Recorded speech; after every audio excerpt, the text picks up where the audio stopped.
ইসলামী আন্দোলন বাংলাদেশ ময়মনসিংহ কর্তৃক আয়োজিত আজকে কর্মী সম্মেলনের সম্মানিত সভাপতি, কেন্দ্রীয় নেতৃবৃন্দ, শ্রদ্ধাভাজন ওলামায়ে কেরাম, সর্বস্তরের ইসলাম প্রিয় দেশপ্রেমী ভাইয়েরা আমার, ইসলামী আন্দোলন বাংলাদেশ কি ও কেন? ইসলামী আন্দোলন বাংলাদেশ কেন করবেন? এর নীতি কি, আদর্শ কি, চরিত্র কি, এদের উদ্দেশ্য কি, এরা চায় কি, কর্মসূচি কি, এগুলি আপনাকে অবশ্যই জানতে হবে। বাংলাদেশে বহুত রাজনৈতিক সংগঠন আছে। বিগত দিনে যারা ক্ষমতায় ছিল, ক্ষমতায় আছে, ক্ষমতার স্বপ্ন দেখছে। ইসলামের নামে বেনামে বহুত রাজনৈতিক সংগঠন বাংলাদেশে আছে।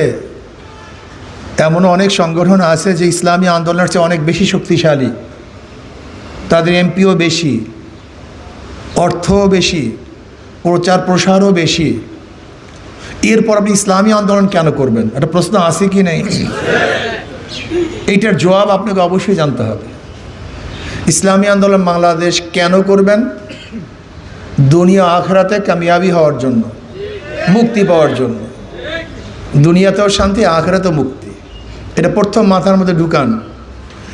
ইসলামী আন্দোলন বাংলাদেশ নিছক শুধু দুনিয়ার কল্যাণের জন্য বক্তব্য দেয় না, আবার দুনিয়াকে বাদ দিয়ে শুধু কবরের কথা বলে না। ইসলামী আন্দোলন বাংলাদেশের মূল বক্তব্য রব্বানা আতিনা ফিদ দুনিয়া হাসানাতাও ওয়া ফিল আখিরাতি হাসানাতাও ওয়া কিনা আযাবান নার। আল্লাহ দুনিয়াতে ভালো রাখো, কবরে ভালো রাখিও। দুনিয়াতেও শান্তি দিও, আখিরাতেও। ব্যাস, এটা হল মূল বক্তব্য। ইসলামী আন্দোলন বাংলাদেশ বিশ্বাস করে এই যে দুনিয়ার শান্তি, আখিরাতের মুক্তি ইসলামের বাহিরে কোনো থিওরির মধ্যে নাই, নিয়মের মধ্যে নাই, কানুনের মধ্যে নাই, আদর্শের মধ্যে নাই। আমাকে দেখান তো সোশ্যালিজম শুধু দুনিয়ার কথা বলবে, আখিরাতের কথা বলবে না। ক্যাপিটালিজম শুধু দুনিয়ার কথা বলবে, আখিরাতের খবরও রাখবে না। ডেমোক্রেসি শুধু আপনাকে দুনিয়ার কথা বলবে, কিন্তু কিয়ামতে কি হবে আপনাদেরকে জানতেও দিবে না।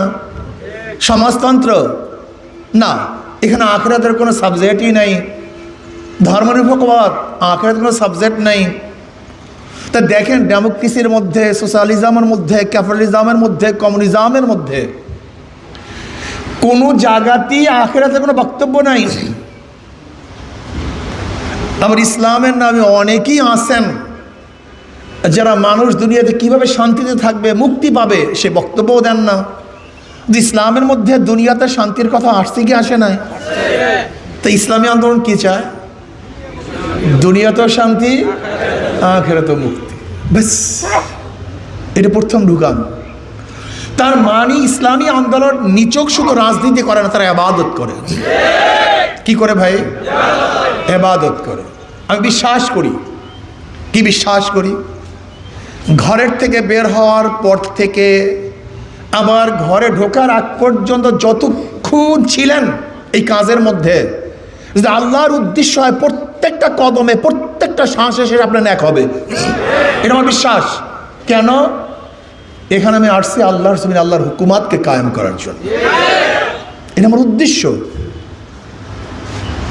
এটা আমার আদর্শ, এইটা আমার নীতি।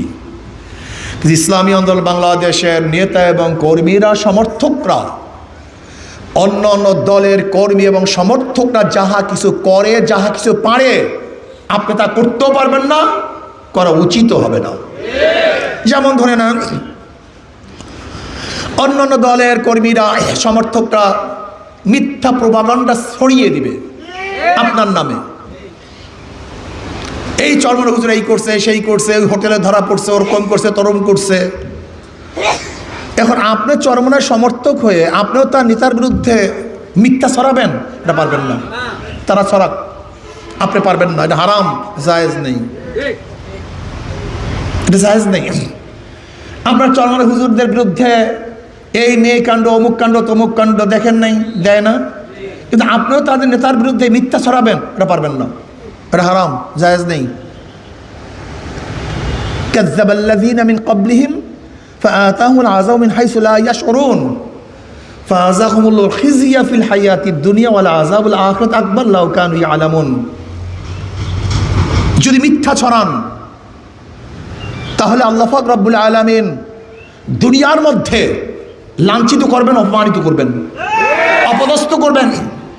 ফাআযাকাহুমুল্লাহু খিজিয়া ফিল হায়াতিদ দুনিয়া, যারা মিথ্যা প্রপাগান্ডা, মিথ্যা ছড়ায়, আল্লাহ পাক তাদেরকে লাঞ্ছিত করেন না? তার মানে এটা তো আল্লাহ পাক দায়িত্ব নিয়েছেন, এটা আল্লাহ পাক ওয়াদা করছেন। আল্লাহ পাক আচ্ছাদন করাবেন তাদেরকে, লাঞ্ছনা, অপমাননা, অপদস্থতা, এটা আল্লাহ পাক আচ্ছাদন করাবেন। তা আপনি কেন তাদের বিরুদ্ধে মিথ্যা বলবেন, মিথ্যা ছড়াবেন? ইসলামী আন্দোলন বাংলাদেশের নেতা কর্মীদেরকে বলবো, মিথ্যা হারাম, অপবাদ দেয়া হারাম।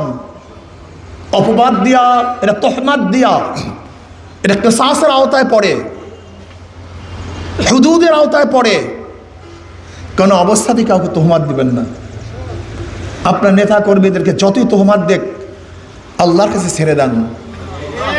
আল্লাহ পাক দুনিয়াতে বিচার করবেন, কোনো সন্দেহ নাই। একটু অপেক্ষা করতে হবে শুধু।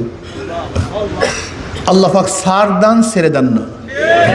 আল্লাহ পাক ছেড়ে দেন না, এটা ইতিহাস নেই। এর জন্য আমি ইসলামী আন্দোলন বাংলাদেশের নেতা কর্মীদেরকে বলবো, খবরদার মিথ্যা, অপবাদ, সন্দেহমূলক করে বক্তব্য, কারোর উপরে দোষ আরোপিত করা ইসলামী আন্দোলন বাংলাদেশের নেতা কর্মীদের চরিত্র হতে পারে না। মিথ্যা বলবেন না, অপবাদ দিবেন না, দোষ চর্চা করবেন না, এটা আপনাদের চরিত্র না। হোসনে জন, একজনের প্রতি ভালো ধারণা করুন, একজনের শুভাকাঙ্ক্ষী হন। কেউ অপরাধ করলে তার জন্য মাগফিরাতের দোয়া করেন। খুশি হয়েন না। যদি আপনি কারোর অপরাধের কারণে খুশি হন, না জানি আল্লাহ পাক আবার আপনাদের মধ্যে সেই অপরাধ সংগঠিত না করেন, বরং তওবা করেন, খুশি হয়েন না। আপনি কি জানেন জিবরিল আলাইহিস সালাতু ওয়াস সালাম যখন শয়তানের পদস্খলনের আযাব দেখতেছিল, সেই অবস্থা দেখতেছিল, বেরি পড়ানো অবস্থা খুবই খারাপ, জিবরিল আলাইহিস সালাতু ওয়াস সালাম কান্নায় ভেঙে পড়েছেন, অস্থির হয়ে গেছেন। আল্লাহ পাক জিজ্ঞাসা করলেন, কি হয়েছে, কেন? আল্লাহ, তোমার এত মুকাররাব হওয়ার পরেও তুমি তাকে লাঠি দিয়ে জাহান্নামে ফেলাইয়া দিছো, আমার ভয় হয় না, আমার জানি কি হয়ে যায়। কাউর খারাপই দেখলে খুশি হওয়ার কিছু নাই, বরং নিজের সমালোচনা করুন, না জানি আল্লাহ আমাদেরকে মাফ করে দাও, আমাদেরকে ক্ষমা করে দাও। আর আল্লাহ যদি কাউকে বিজিত করার ইচ্ছা করেন, তোমার সরাবার দরকার নাই, এটা আল্লাহ পাক সরাইয়া দেবেন, তোমার দরকার নেই, তোমার কিচ্ছু দরকার নেই। এর জন্য ইসলামী আন্দোলন বাংলাদেশের নেতা কর্মীদেরকে চরিত্রবান হতে হবে, আদর্শবান হতে হবে, নীতিবান হতে হবে। আমি অনেক আগের থেকে বক্তব্য দিয়ে আসছি, কোনো যুগে কোনো কালে শুধু ক্ষমতার মাধ্যমে ইসলাম বিজয় হয় নাই, শক্তির মাধ্যমে কোনো ইসলাম বিজয় হয় নাই। শুধু তলোয়ার, তীর, ঢালের মাধ্যমে, রণকৌশলের মাধ্যমে, আধিক্যতার মাধ্যমে, অর্থের মাধ্যমে, জ্ঞানের মাধ্যমে কোনো কালে কোনো জায়গায় ইসলাম বিজয় হয় নাই। ইসলাম বিজয় হয়েছে আল্লাহ পাকের রহমতের মাধ্যমে। কিন্তু আমাদের ঈমান হারা হয়ে গেছে, আমরা আজকে ঈমান অনেক দুর্বল, আল্লাহর রহমতের ভরসাই করি না, বিশ্বাসই করি না। আমাদের ঈমান বারবার দুর্বল হয়ে যায়, আমরা ইস্তেকামতে থাকতে পারি না। ওয়া ইয়াওমা হুনাইনিন ইয আজাবাতকুম কাসরাতুকুম ফালাম তুগনি আনকুম শাইয়্যা। হুনাইনের যুদ্ধে যখন মুসলমানরা চিন্তা করছে আজকে আমাদের এত বিশাল বাহিনী আর কাফেররা মাত্র 4000, আমাদের সাথে কোনো অবস্থাতেই পারবে না, কিন্তু মুসলমানরা প্রথম অবস্থায় হারছে না জিতছে? জন্মের হারা হারছে, যা চিন্তাও করতে পারবে না কেমন হারা হারছে। আল্লাহ পাক কি বললেন, যখন তোমাদের আধিক্য, তোমাদের আশ্চর্য ওজব নিয়ে আসছে তোমাদের মধ্যে, আমরা জিতবো, আমাদের জিত ফিরায় কে?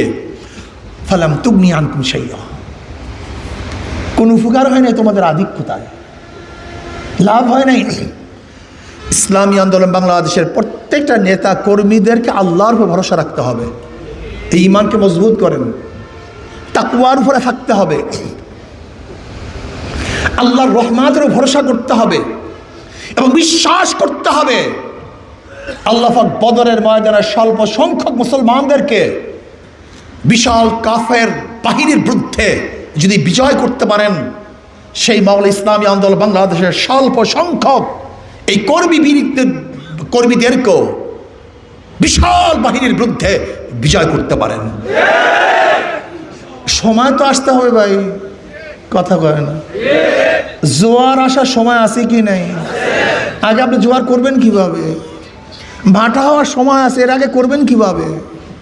সূর্য ওঠার সময় আছে, সেটা আল্লাহ পাকই ভালো জানেন।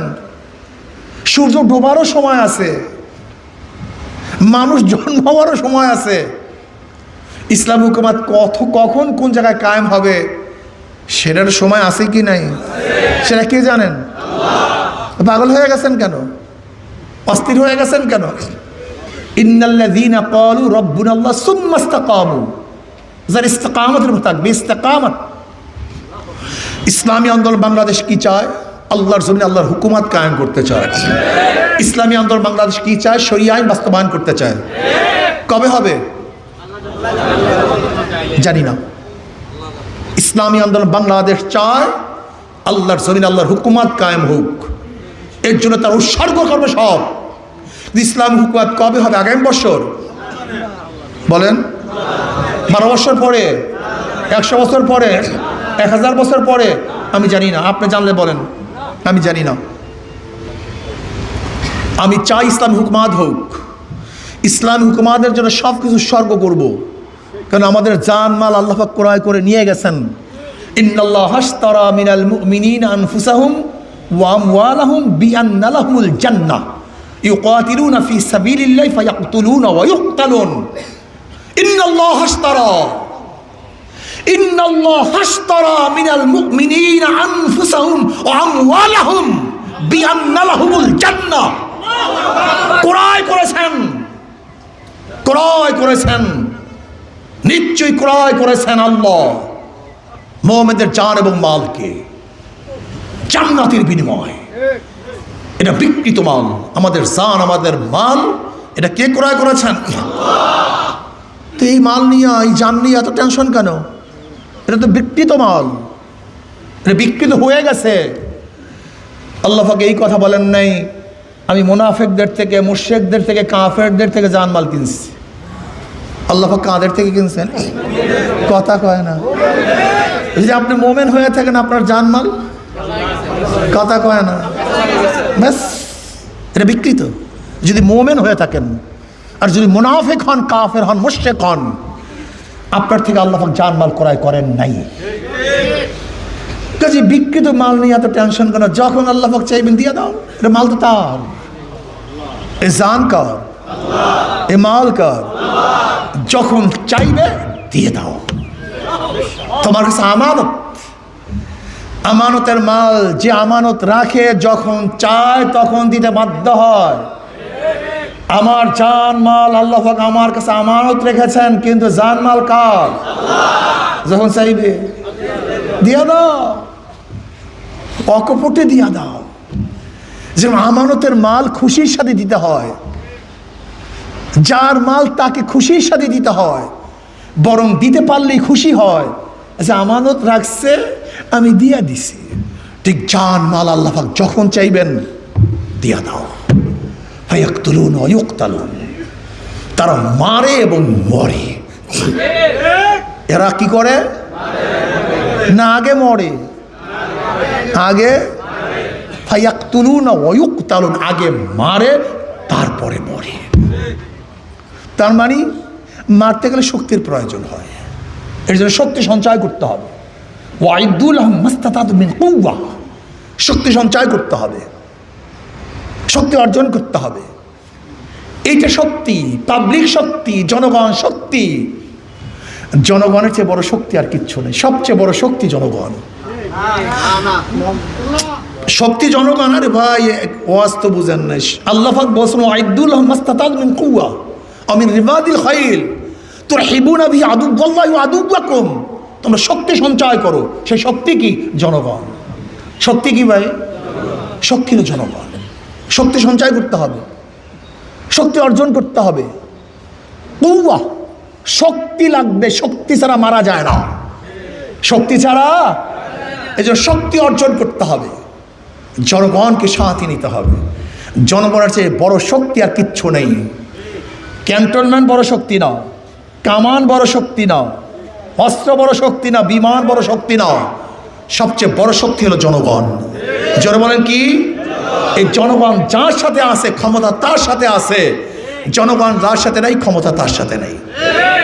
ব্রিটিশদের অস্ত্র ছিল কিন্তু জনগণ ছিল না, থাকতে পারেনি। পাকিস্তানিদের অস্ত্র ছিল কিন্তু বাংলাদেশের জনগণ ছিল না, টিকতে পারে নাই। এরশাদ সাহেবের অস্ত্র ছিল, ক্যান্টনমেন্ট ছিল, জনগণ ছিল না, টিকতে পারে নাই। শেখ হাসিনার জনগণ নাই আর সব ছিল, টিকতে পারে নাই। বুঝাতে পারি জনগণ। এই জন্য দাওয়াত, দাওয়াত দিতে হবে। দাওয়াত দাও, দাওয়াত, দাওয়াত। জনগণকে বুঝাও ইসলাম হুকুমাত কায়েম করতেছে না, শান্তি নাই, শান্তি পাবে না, শান্তি আসবে না। শান্তি কেউ দেখাতে পারে নাই, দেখাতে পারবে না। আর একটা জিনিস বুঝাও, ইসলামের নামে কোনো ভণ্ডামিও বাংলাদেশে চলতে দেওয়া হবে না। নামে বলি ইসলাম, একামতের দিন। আর বেপর্দা মহিলাদেরকে নিয়ে মিছিল করা, এইটা কোন একামতের দিন আমাকে বলো তো? প্রশ্নের জবাব দাও। গালি দেওয়ার দরকার নেই, গালি দেওয়ার দরকার নেই। আপনি বলবেন ইসলাম হুকুমাত কায়েম করব, অথচ বেপর্দা মেয়েরা আপনার স্টেজে বক্তৃতা দিবে, এইটা কোন ইসলাম হুকুমত? বলেন আমাকে, বলুন। এই ধোঁকাবাজ ইসলাম বাংলাদেশের মানুষ গ্রহণ করবে না, করতে পারে না। আপনি বলবেন ইসলাম হুকুমাত কায়েম করবে, ইস্তেহারের মধ্যে কোনো ইসলাম নেই। আজকে ইসলাম হুকুমাত যারা কায়েম করতে চান তারা তো বিরোধী দলে আছেন। আমি বিরোধী দলের আমির সাহেবকে বলবো, আপনি স্পষ্ট বিল উত্থাপন করুন যে বাংলাদেশ ইসলাম হুকুমাত চাই। যদি বিল পাস না হয় তারা ওয়াকআউট করুন। বাংলাদেশের মানুষ জানুক যে তারা ইসলাম হুকুমাতের জন্য ওয়াকআউট করছে, বারবার দাবি তুলছে।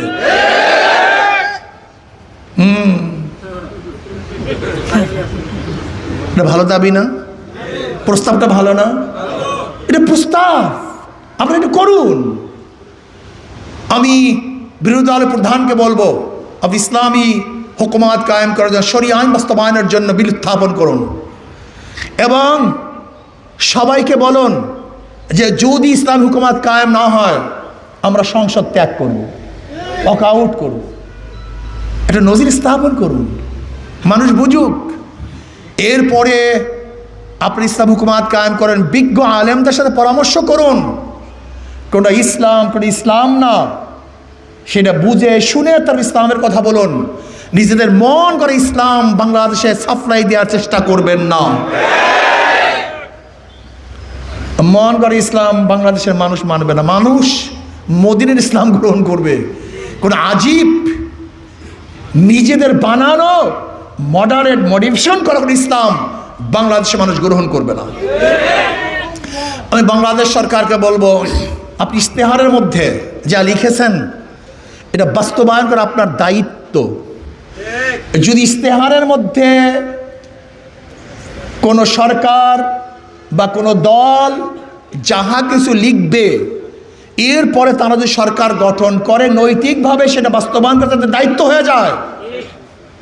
যদি এইটা বাস্তবায়ন না করে তাহলে সরকারে থাকার কোনো নৈতিক অধিকার তারা রাখে না। কারণ কি বলেন তো? আমি তো এই ঘোষণা দিছি, আমি এইটা করব সেইটা করব, আমি তো ভোট দিছি সেইটা করার জন্য। যদি আপনি না করেন তাহলে তো আপনি নেমে পড়বেন। আপনার তো নামা উচিত আপনি নৈতিকভাবে এখানে থাকতে পারেন না। আমি সরকারকে বলবো, আপনি যে ইস্তেহার দিয়েছেন পুঙ্খানো প্রত্যেকটা ইস্তেহার বাস্তবায়ন করতে হবে। জুলাই সনদের মধ্যে যেগুলি দেশ এবং ইসলামের সাথে সাংঘর্ষিক না, যদি দেশ এবং ইসলামের সাথে সাংঘর্ষিক হয়, কয়েকটা ধারা আছে জুলাই সনদের, কয়েকটা ধারা আছে ইসলামের সাথে সাংঘর্ষিক। এর জন্য আমি আমার বক্তা থেকে বলবো, জুলাই সনদের বাস্তবায়নের জন্য প্রথমে শর্ত লাগাতে হবে যে দেশ এবং ইসলামের বিরোধী যেই ধারাগুলি আছে সেইগুলি আমরা বাস্তবায়ন করতে দেব না। কিন্তু দেশ এবং ইসলামের সাথে সাংঘর্ষিক না, এরকম প্রত্যেকটা ধারাকে আপনাকে অবশ্যই পালন করতে হবে। কারণ এর উপরে জনগণ গণভোট দিয়েছে, ৭০% উপরে ভোট পেয়েছে। যেরকম আপনি ভোটের মাধ্যমে সরকার গঠন করেছেন, ঠিক ওই ভোটাররাই জুলাই সনদ বাস্তবায়নের জন্য ভোট প্রদান করেছে। কাজে দ্বিতীয়বার এটা নিয়ে আলোচনা করার কিচ্ছু নেই। কিন্তু যদি ইসলাম ও দেশের কোনো খেলাফ পয়েন্ট সেখানে থাকে, সেটা বাদ দিতে হবে। ইসলামী আন্দোলন বাংলাদেশ ইসলাম নিয়ে, ইসলাম হুকুমাত কায়েম করার জন্য ইনশাআল্লাহ চেষ্টা করতেছে, আজীবন করবে, মরণ পর্যন্ত করবে ইনশাআল্লাহ। আপনারা রাজি আছেন না ইনশাআল্লাহ? এর জন্য শর্ত হলো ঈমানের সাথে, ইখলাসের সাথে, হিম্মতের সাথে 5 ঔষধ 3 সবক 3 শর্ত ঠিকমতো পালন করব, আনুগত্যতা করব। আনুগত্যতা ছাড়া কোনো কাফেলা বিজয় অর্জন করতে পারে না। আর আমাদের মধ্যে দোষ হয়ে গেছে, দৌড় চর্চা করতে করতে আমাদের নিজের সংগঠনের কাউকেও যদি পছন্দ না করি, আমি বেনামে তার বিরুদ্ধে সমালোচনা করা শুরু করি। আল্লাহ মাফ করুক, আজকে তুমি যাদেরকে বেনামে সমালোচনা করো, আল্লাহ পাক একদিন না একদিন আল্লাহ মাফ করুক, তোমার চরিত্র জাতির সামনে উন্মোচন করবে। তখন তোমার কেমন লাগবে? হারাম কবিরা গুনার মধ্যে লিপ্ত হচ্ছ, আর ইসলামী হুকুমাত কায়েম করবা, এটা কোনোদিন সম্ভব না। এর জন্য চরিত্রকে গঠন করুন, আখলাকি হন, ইসলাম অনুযায়ী চলেন, আল্লাহকে ভয় করেন। আমরা সবাই গুনাহগার, কুল্লুকুম খাত্তাউন। আল্লাহর কাছে দোয়া করেন, মাওলা আমাদের গুনাহ মাফ করে দেন, আপনি সত্তার, আমাদের গুনাহকে প্রকাশ করিয়েন না। যেন কিয়ামতের ময়দানও দুনিয়াতে গোপন রাখছেন, কিয়ামতের ময়দান আমাদের গুনাহকে গোপন রাখিয়েন। এই আল্লাহকে ভয় করেন। যদি আল্লাহ পাক রব্বুল আলামিন কাউকে বিজিত করতে চান, অত ইজ্জু মান তাশা অত জিল্লু মান তাশা বিয়াদিকাল খায়র, হাজার চেষ্টা করলেও আপনি সম্মানিত হতে পারবেন না। আল্লাহ আমাকে আমাদের সবাইকে মাফ করে দেন, এই কাফেলাকে আল্লাহ পাক কবুল করে নেন।